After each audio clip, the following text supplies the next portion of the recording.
কি হইছে আফরিন? কাঁদতেছো কেন তুমি? কে ভাঙছে এইসব?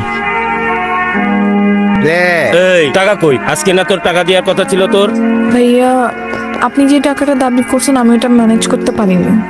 এতটুকু একটা ফুড কোর্ট কতই বা লাভ হয় বলেন? আমি 5,000 টাকা ম্যানেজ করতে পারছি, এইটা একটু রাখেন আপনি প্লিজ, আমি আর দিতে পারবো না। এত কথা শুনতে চাইছি? বাকি 45,000 টাকা কালকের ভিতরে দিবি। কালকের ভিতরে টাকা না দিলে ফুড কোর্ট ভাঙ্গা দিমু।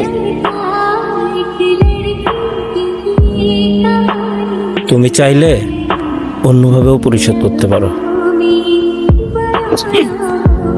কি তুই আমারে মারলি? এইসব বাং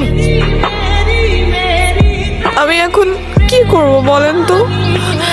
এই ফুড কোর্টটা দেওয়ার সময় ওরা আমার থেকে 1 লাখ টাকা নিছে, এখন এসে আবার টাকা দাবি করতেছে।